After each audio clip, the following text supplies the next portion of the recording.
Magandang araw po at magandang gabi sa mga nakapanood sa gabi at sa lahat po ng naabot ng video nito. Welcome po dito sa AMD o Awon Mix video. Ngayon may video pa po tayo mula kay Pinoy Guard. Ito po yung mga barko na ibibigay sa atin ng Japan, no? Na dati ay kalaban natin. So, tingnan po natin itong mga barkong ito kung talagang pwede pa to. Kasi sabi nila, baka mga luma daw. So, ito po yung video. Sama-sama natin bigyan ng ating reaction at komento dyan sa baba. So, eto po, play na po natin ang video ni Pinoy Guard. The ship, an Abiakuma-class destroyer escort. The mission, a second life in service of Philippine sovereignty. And the stakes, nothing less than the defense of freedom in the stormy waters of the South China Sea. Welcome aboard, Pinoy Guard.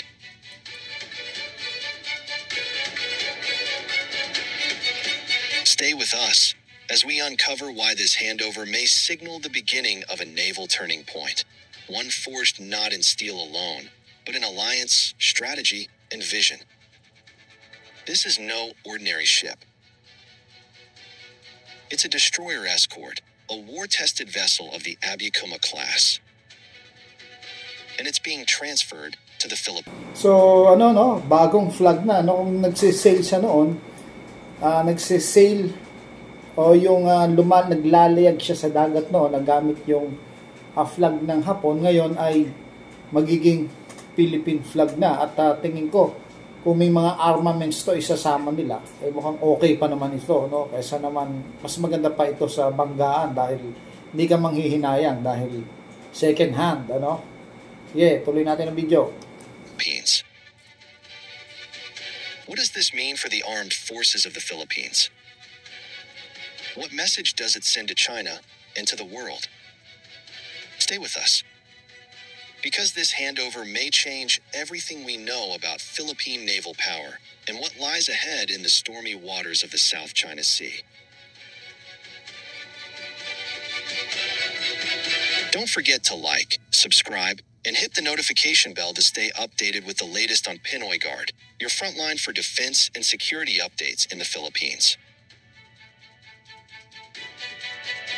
Commissioned by the Japan Maritime Self-Defense Force between 1989 and 1993, the Abiakuma-class destroyer escort was born in the final days of the Cold War. Designed for anti-submarine warfare, the class was fast, quiet, and well-armed for its size.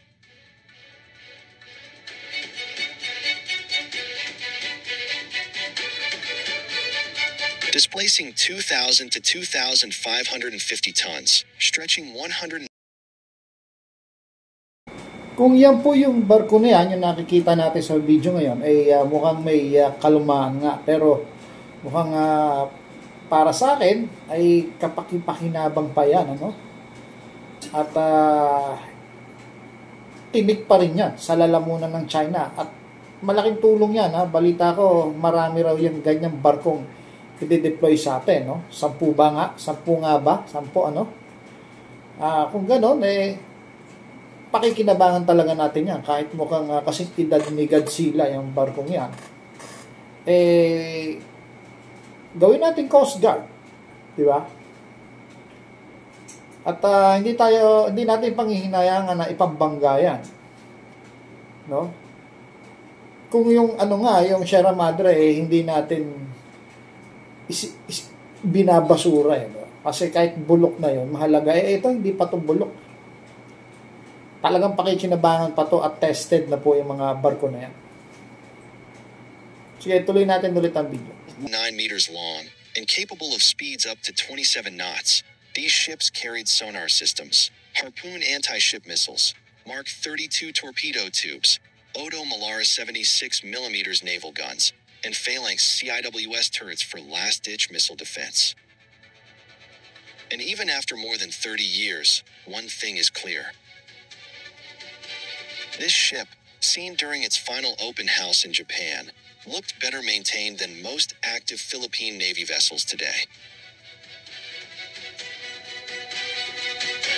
With Japan phasing out all 6 ships in favor of the more advanced Mogami class, the Philippine Navy now has a rare opportunity to absorb a fleet of proven warships at virtually no acquisition cost. This transfer isn't happening in isolation. Over the past decade, Japan and the Philippines have forged a stronger defense relationship. From the donation of TC-90 training aircraft to the delivery of patrol vessels for the Philippine Coast Guard, Japan has been one of Manila's most dependable strategic partners.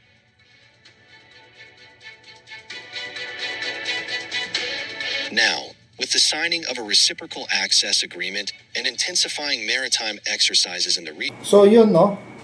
Well-maintained siya, no?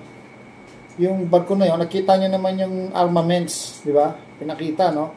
Almost bago yung mga armaments, no? May missile na naka-attach, may CIWS, at saka makikita nyo na, sabi nga, mas na-maintain pa daw yun kaysa sa mga dati na nating barkong pandigma. So, kapakipakinabang po, no? At sana, ibigay kung ibibigay. Kung may halaga, may kapalit na pera o bibilhin, ay sa murang-murang halaga na lang sana, ano? Bilang tulong nila sa atin. So, sa tingin ko, kung marami to, effective yan. At i-grab na ng mga Pilipino yan. The transfer of the Abiykuma-class warships reflects a deeper level of cooperation, a signal that Japan is ready to support the Philippines not just in humanitarian missions, but in hard defense. This is the first time Japan is expected to transfer major naval combatants since World War II, and they're going to the Philippines. The stakes couldn't be higher.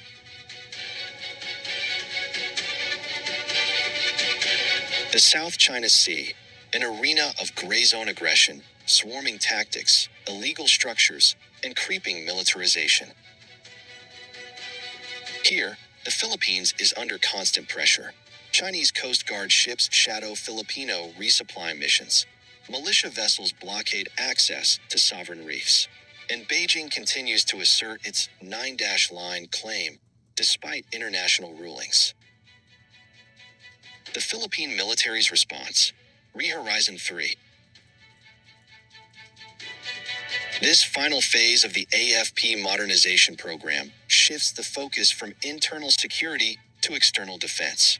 Under this roadmap, the Philippine Navy aims to become a credible maritime deterrent force with blue water capabilities, long-range sensors, anti-ship, and anti-submarine power. And this is where the Abiykuma class enters the equation. These ships, designed for anti-submarine warfare and blue water patrols, fill a crucial gap. They don't just defend coastlines, they defend sea lanes. Deterrence begins with presence, and these vessels extend the Philippine Navy's reach hundreds of miles into contested waters.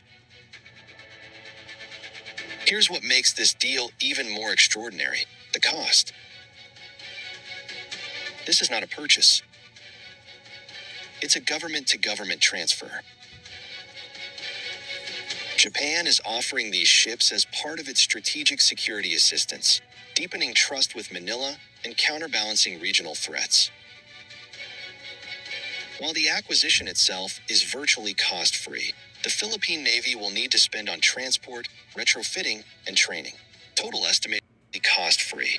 The Philippine Navy will need to spend on transport, retrofitting, and training. Total estimated cost?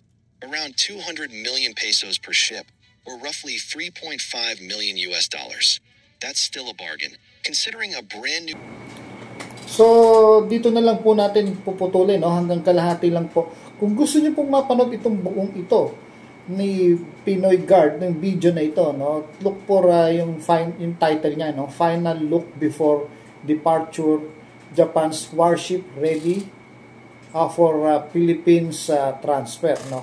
Yun po yung title ng kanyang videos. Sinilip lang naman kasi natin at yung mga barko na ibibigay, ano? At nakita naman natin na destroyer to. At tingin ko, wala pa yata tayong barko na destroyer, ano?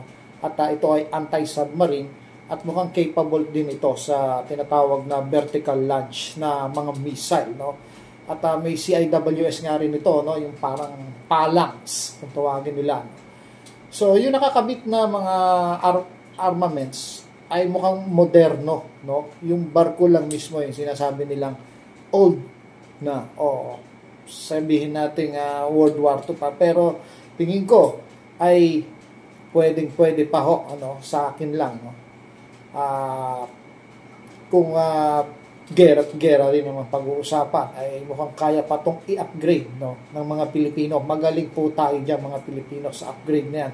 At maparaan po ang mga Pilipino, alam natin na ang mga bagay na yan, lalo yung gumaganyan pa at well-maintained, ay kayang-kayang i-upgrade ng mga Pinoy. So, sana po ay makuha nga natin yung mga i-decommission ng Japan at ibigay na lang ng libre, no? At kung bigay ng libre, ay napakalaking tulong po sa atin yan. So, ito po ay kung makakatanggap tayo ng maraming ganito mula sa ibang bansa, ay talagang makakaipon tayo ng puwersa at hindi maglalaon na ang Pilipinas po ay magiging isa sa pinakamalakas na bansa sa buong Asia, no?